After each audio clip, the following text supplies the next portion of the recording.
From having a crab father and a whale daughter, I don't know how it could get better than this. to a starfish living under a rock,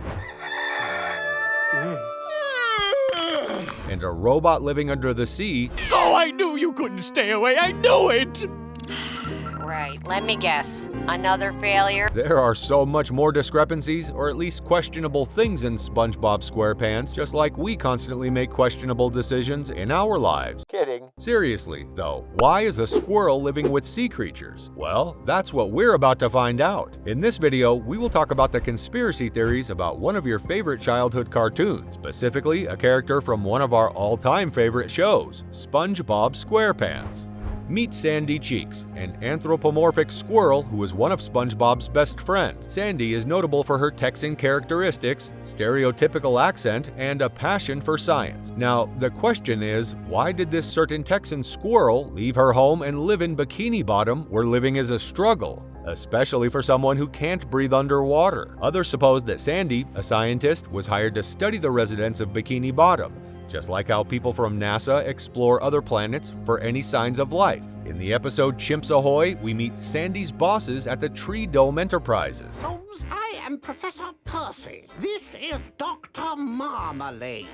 At your service. And this is Lord Reginald. In the episode, Sandy was in a state of panic as her bosses were about to come expecting a new invention she is yet to create. There, Sandy mentioned that if she failed to show them anything, her funding would be cut off. Funding for what? Anyway, she was eventually able to impress her bosses and even Offer you a 20-year contract with a substantial pay rise. That said, we have established that Sandy is being paid for her inventions. In fact, according to one of her bosses, frankly, I'm beginning to question the economic benefits of underwater tree dome. Well, it really wouldn't make much sense for squirrels to study underwater life and make inventions suitable for their way of life. Why? Simple, because they're underwater creatures and squirrels aren't meant to live in the water. And speaking of inventions, Sandy's inventions had been staring at us in the face the entire time. Come on, when we first met, you were little more than a jumbled mass of diodes and wires. So where did Karen actually come from?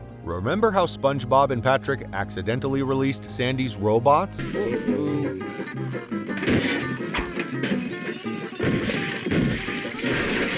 While they may not look exactly like Karen, who else in Bikini Bottom has the knowledge and skills to create a robot besides Sandy? Having said that, it actually makes sense that she was the one to create Karen. Some may argue that Karen was Plankton's invention. However, if you look at Plankton's robotic inventions, they resemble him in some way, like this. I'll just set it for our quarry.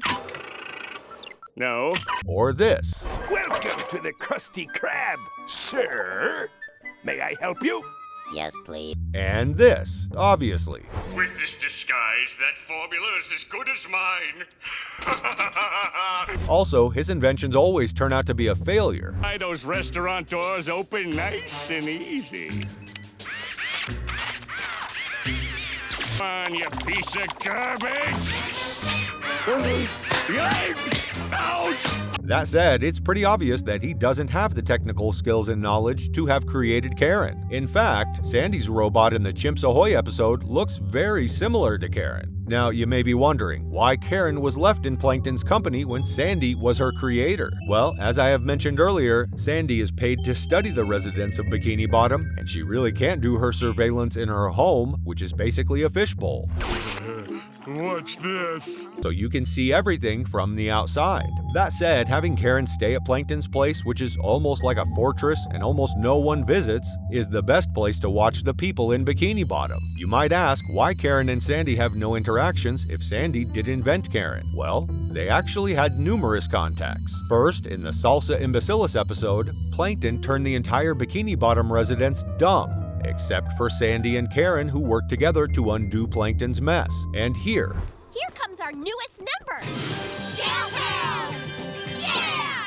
It's pretty obvious that Sandy and Karen are friends. They even went on a girls' night out in another episode. In light of this, Sandy, hired to study underwater life, created Karen to help her do that. So that was it, everyone.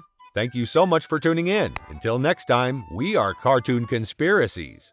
See ya!